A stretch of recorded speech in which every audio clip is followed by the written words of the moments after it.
Lula disse para o povo não comprar alimento caro, reduzindo então essa questão da carestia a uma opção da pessoa adquirir ou não o alimento. Para você, essa fala foi um tiro no pé? Olha, Basília, o presidente Lula, que sabe muito bem falar a linguagem do povo, subestimou a capacidade das donas de casa brasileiras, especialmente aquelas que vivem com um salário mínimo ou com 2 salários mínimos para alimentar e sustentar uma família de 2, 3 ou 4 filhos. Sabe por quê? Porque as donas de casa que vão ao mercado, à feira, ao supermercado, elas sabem muito bem escolher e eleger os preços melhores. E o presidente, com essa declaração em relação às donas de casa, que são elas as responsáveis que fazem as compras, está ensinando o padre a rezar a missa, com todo o respeito ao senhor presidente. Seria muito melhor que o presidente, em vez de atacar o Banco Central, atacar a exportação ou o dólar, que também são efeitos desse processo inflacionário, que falasse sobre as medidas concretas que o governo vai tomar para resolver este problema.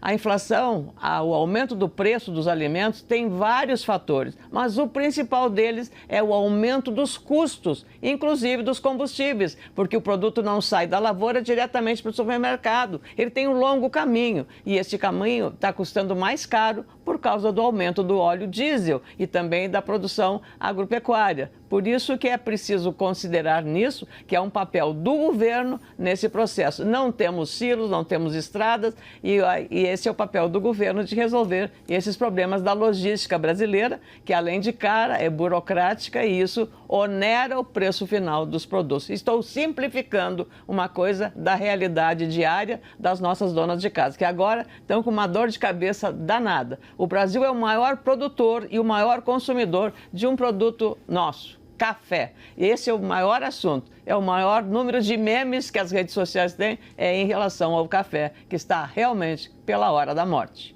Pois é, Cardoso, tem aí um conjunto de coisas que interfere no preço dos alimentos, né? Interfere no preço dos produtos que são de interesse do consumidor. No caso dos alimentos, você tem a questão da safra, os juros, a alta do dólar e também a comunicação de governo, quanto que a economia do país está confiável ou não.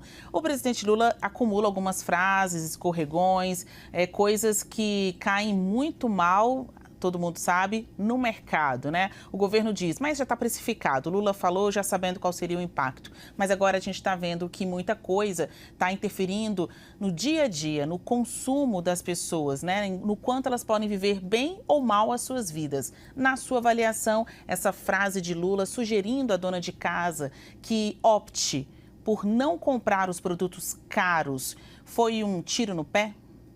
Olá, Basília. Olá, Ana. É sempre um prazer ter você aqui no Grande Debate, é um privilégio. Hoje eu vou ter uma fraterna divergência com a minha querida amiga Ana Amélia. E eu vou dizer por quê. Em primeiro lugar, esse aumento de preços, ele tem várias causas. Seria equivocado dizer que é esta ou aquela, é um conjunto de causas. O presidente Lula, ele nomeou algumas. Uma delas é a questão do Banco Central. Claro, que é algo que já estava esboçado na sua fala, na sua percepção. Eu tenho muita tranquilidade para falar sobre isso, porque desde que se criou as agências reguladoras, eu sempre fiquei com aqueles juristas que achavam que essa perspectiva era inconstitucional, quando um presidente é eleito e não pode escolher aquele que o seu antecessor nomeou, que vai durar durante um período do seu mandato. Eu acho isso péssimo. Me lembro de um grande jurista brasileiro, o professor Celso Antônio Bandeira de Mello, que diz que é inconstitucional porque fere o princípio da democracia. O eleito tem que aparelhar o Estado para o bem ou para o mal, de acordo com aquilo que saiu das urnas. É como eu acho, então acho que isto é um malefício. Nós tínhamos um presidente do Banco Central nomeado pelo presidente anterior, com uma outra visão, com uma outra perspectiva. O presidente já tinha tido um conjunto de atritos, então, ou seja, essa era uma situação que, inegavelmente, o presidente Lula já tinha uma posição crítica e que apenas nesse momento se coloca, se reafirma, quando ele substitui o presidente do Banco Central, que é obrigado a pegar um barco que está em curso. Bem, segundo ponto, eu não acho propriamente um tiro no pé do presidente Lula. O presidente Lula, ele é um comunicador.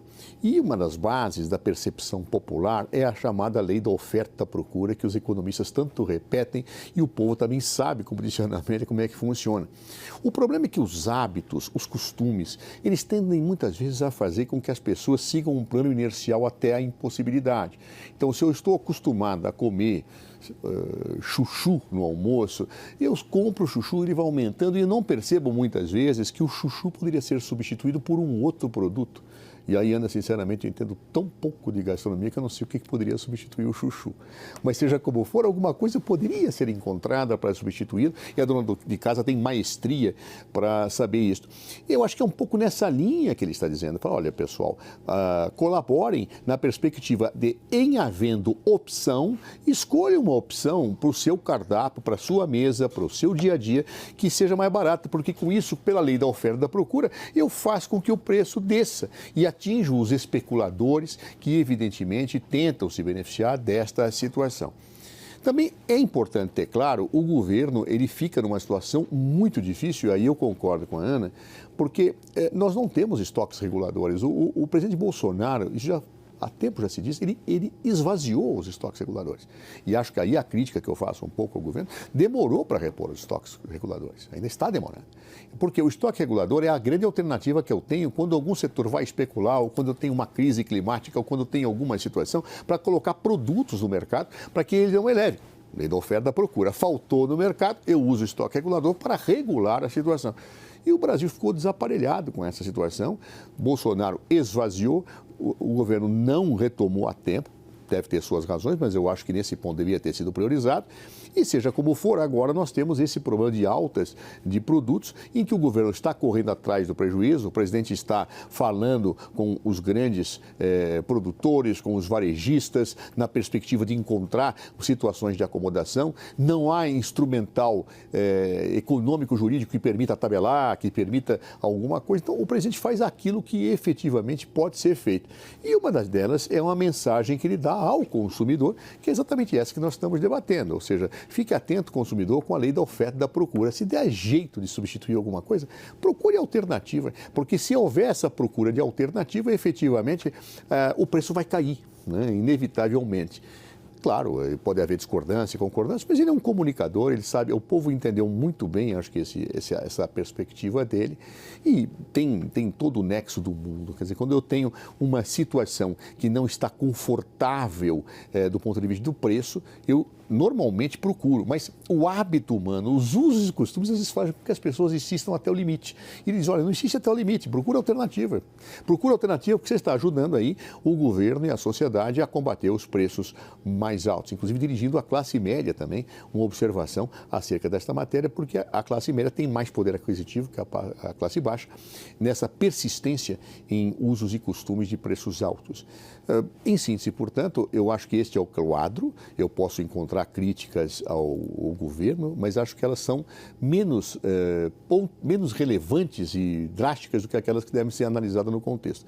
Há um conjunto de fatores que determinam isso, o fator climático foi preponderante, a questão do Rio Grande do Sul, que a Ana vivenciou na pele gaúcha que sabe o que aconteceu com a safra, com tudo aquilo. E as condições climáticas, elas são absolutamente determinantes nesses aumentos de preços. Há também questão do dólar, do aumento do dólar, algumas coisas que eu posso discutir, a economia foi bem, a economia foi mal, o presidente acertou, ele errou. Há uma série de fatores. Mas eu acredito que o governo está tomando as medidas que são possíveis para recolocar a casa no devido lugar. Claro, há ponto aqui, ponto lá. Eu posso dizer, olha, aqui poderia ter sido feito isso, aqui poderia ter sido feito lá.